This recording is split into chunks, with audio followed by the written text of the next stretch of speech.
સુરેન્દ્રનગરથી સમાચાર મળી રહ્યા છે। દર્દીના પરિવારજનોને માર મારતી પોલીસને લઈને તપાસના આદેશ આપવામાં આવ્યા છે। સમગ્ર મામલે સુરેન્દ્રનગર જિલ્લા પોલીસ વડાનું નિવેદન સામે આવ્યું છે।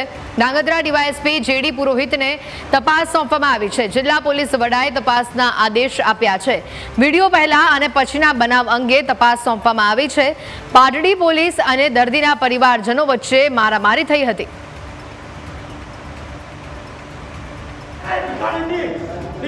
એ વ્યક્તિને સમજાવટની કોશિશ કરી, પણ એમણે પોતાનું જે ડૉક્ટર અને હોસ્પિટલની અંદર ગેરવર્તન ચાલુ રાખ્યું હતું। ત્યારબાદ પીઆઈ જે છે પાટડી એ સ્થળ ઉપર ગયેલા હતા અને એમને સમજાવવાની કોશિશ કરી હતી, પણ એ વખતે ઉશ્કેરાટમાં આ બનાવ બનેલો હતો। આ બનાવને ધ્યાને લઈ અને ડીવાયએસપી ધાંગધ્રાને એક ઇન્ક્વાયરી આપવામાં આવેલી છે। એટલે આ જે વિડીયો જે છે એ વિડીયોના પહેલાં અને પછી શું બનેલું છે એની તમામ વિગતો ધ્યાને રાખી અને ડીવાયએસપી ધાંગધ્રા પ્રાથમિક તપાસ કરશે અને એમાં કોઈ પણ કસૂરવાર જણાશે તો એમની વિરુદ્ધ યોગ્ય તે પગલાં લેવામાં આવશે। સુરેન્દ્રનગરથી જે આ દ્રશ્યો આપને બતાવી રહ્યા છે, દર્દીના પરિવારજનોને માર મારતી પોલીસને લઈને તપાસના આદેશ આપવામાં આવ્યા છે। સમગ્ર મામલે સુરેન્દ્રનગર જિલ્લા પોલીસ વડાનું નિવેદન પણ સામે આવ્યું છે। ધાંગધ્રા ડીવાયએસપી જેડી પુરોહિતને હાલ સમગ્ર મામલે તપાસ સોંપવામાં આવી છે। જિલ્લા પોલીસ વડાએ તપાસના આદેશ સમગ્ર મુદ્દે આપ્યા છે।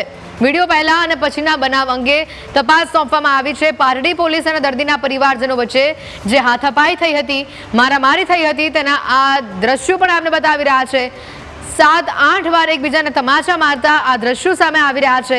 કયા મામલે ઉગ્ર બોલાચાલી થઈ, કયા મામલે પોલીસને આ પ્રકારે દર્દીઓના પરિવારજનોને માર મારવાની નોબત આવી, તેને લઈને તપાસના આદેશ આપવામાં આવ્યા છે। પારડી પોલીસ અને દર્દીના પરિવારજનો વચ્ચે આ મારામારીના જે તસવીરો છે, મારામારીના જે દ્રશ્યો છે તે સામે આવ્યા છે। 8 જેટલા લાફા ઝીકી દીધા પોલીસે આ દર્દીના પરિવારને, અને સામે દર્દી જે પરિવાર છે તેનો જે પરિવારનો જે આ સભ્ય છે તે પોલીસે ધક્કો મારતો, પોતાનો સ્વ બચાવ કરતો પણ અહીંયા જોવા મળી રહ્યું છે।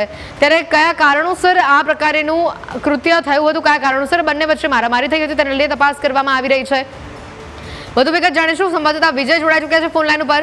વિજય, જે આખો આ મામલો હાલ પોલીસને તપાસ માટે સોંપવામાં આવ્યો છે, પોલીસ જે પ્રકારે દર્દીના પરિવારજનને માર્યો છે, કોઈ કારણ બહાર આવ્યું છે, કોઈ વિગત બહાર આવી છે?